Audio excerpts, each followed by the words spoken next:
Hello and welcome to Capital Ideas Live, the video version of the magazine about doing business in Moscow. I'm John Harrison. From a normal school to the finest universities, how does free education work in Moscow? Every child should have the opportunity, the equal way to get their educational goals. A little Britain in the Russian capital. What are English schools here like? The fault of some Western countries is that they're too focused on welfare of the students and not enough on building up a useful body of knowledge. Watch it now. Capital Ideas Live. Now, I don't need to tell you about the importance of education for your children and for all children, in fact. In this program, we show you aspects of the existing Russian free state secondary school system. We also show you some of Russia's best international schools based here in Moscow. And we offer a possible glimpse into the future of secondary education here in Moscow. Our first subject is about those Russian state schools. And they've had to transform themselves completely since the collapse of the Soviet Union. They've had to introduce a new syllabus. Basically, they've had to change all their standards so that they can integrate more closely with the modern world. The Russian school has inherited the concept of access for all and equality from the Soviet system. That's why the schools have numbers instead of names. This is school number 1349 on the outskirts of Moscow. It's an absolutely normal school. The kids from the surrounding residential buildings study here. Today, the head of teaching, Anastasia Shepekina, is receiving a former student and a current student. Hello, Irina Yurievna. Hello. I'm so pleased to see you. With the knowledge that Nastya built up here, she overcame a high level of competition from 150 other candidates per place and got into the Stroganov Arts Academy, which is a one-of-a-kind. My classmates, Irina Yurievna, helped me in this way. He helped me to find this way because she told me that I have a talent, but I don't think that it's mine. Nastya wasn't sure of success, but her teachers had simply done their job. In days gone by, psychological tests and developments of that kind were used more in higher education establishments and in professional organizations. Now they're being used more frequently in schools. And this is Moscow State University. Mikhail Lyapin is studying here at the physics faculty. He also graduated from a comprehensive secondary school in his neighborhood, but there were special classes there for physics which took the very best of the best.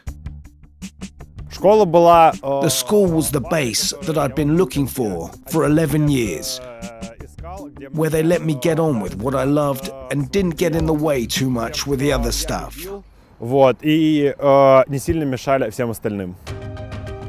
He continues to go to the school on Saturdays, but not as a student. This physics lesson goes far beyond the textbooks, but Misha is simply giving back to his school what he once received from it. The Russia of the future, modern, technologically advanced, open to the world, is being created right now. That's exactly what the teachers at Moscow schools are working on. And I'm going to ask some questions here to Mr. Anton Molev, the chairman of the commission of the Moscow City Duma.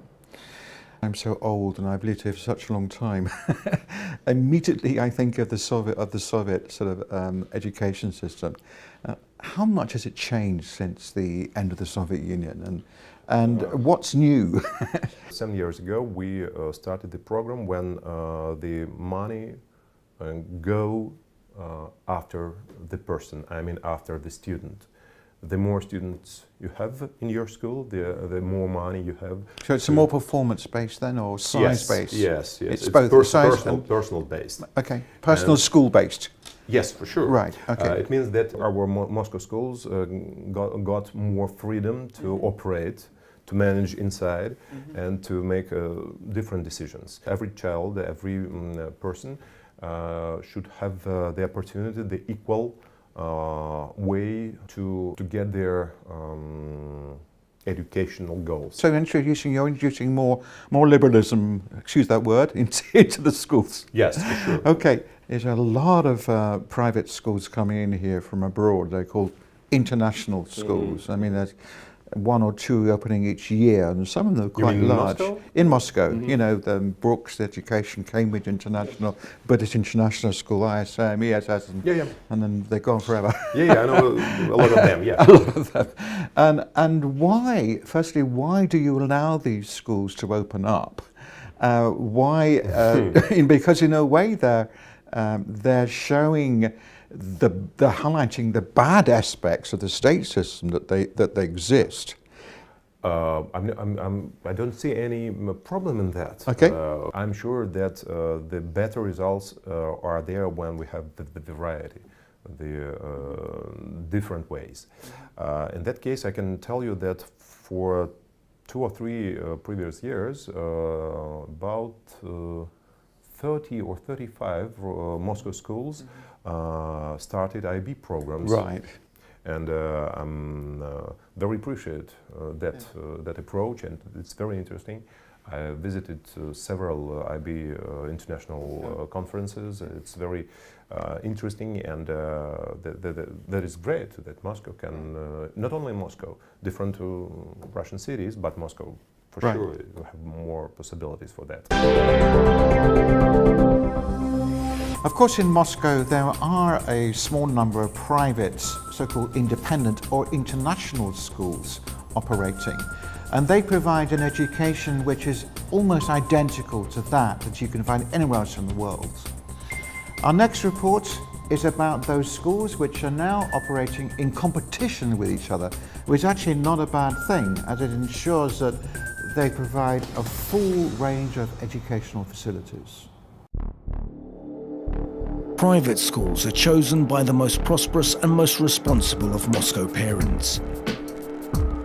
Every month, families spend as much on a single child as normal Muscovites earn in total. But for that money, they get an education that, in days gone by, they would have had to travel far from home to get.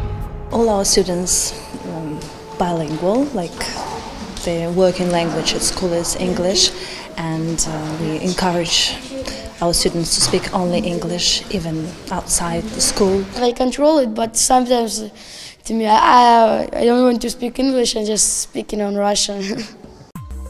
British children are here to study like they do at home, while Russians are here for the British system, where the child creates rather than just copying stuff down. For example, in David Nicholas's class, Moscow children reconstruct the Great Fire of London of 1666. Yeah, that's it. Okay, so it stands out. David has worked in Spain and Turkey, but he eventually opted for Russia. He likes the thirst for knowledge that Russian children demonstrate, and he likes the packed life to be led in the Russian capital just as much. There is quite a big international expat scene, so you can meet people and you can socialise, and there's lots of things to do. So it is, and obviously being a capital, there is like lots of things like go for walks, go to the cinema, English-speaking cinemas, which for me, as my Russian is very poor, is very important. So there are lots of amenities around. International headhunting specialist Gregory Stewart approves of David's choice. Despite the harsh climate, it's worth going to Moscow to make new acquaintances, for personal and career development, and for a comfortable way of life. They see an opportunity to fast-track their careers. There are not as many people who are willing to relocate to Moscow as, say, a Munich or a Paris. And so within their organisations, they might have a chance to get more responsibility quicker. Don't forget, you can use the table. Ross Hunter is the director of this school. He's served the English education system for 40 years, 20 of them in Russia. Here, Ross has managed to progress from being a teacher to being a director. He believes that international schools in Moscow have a great future.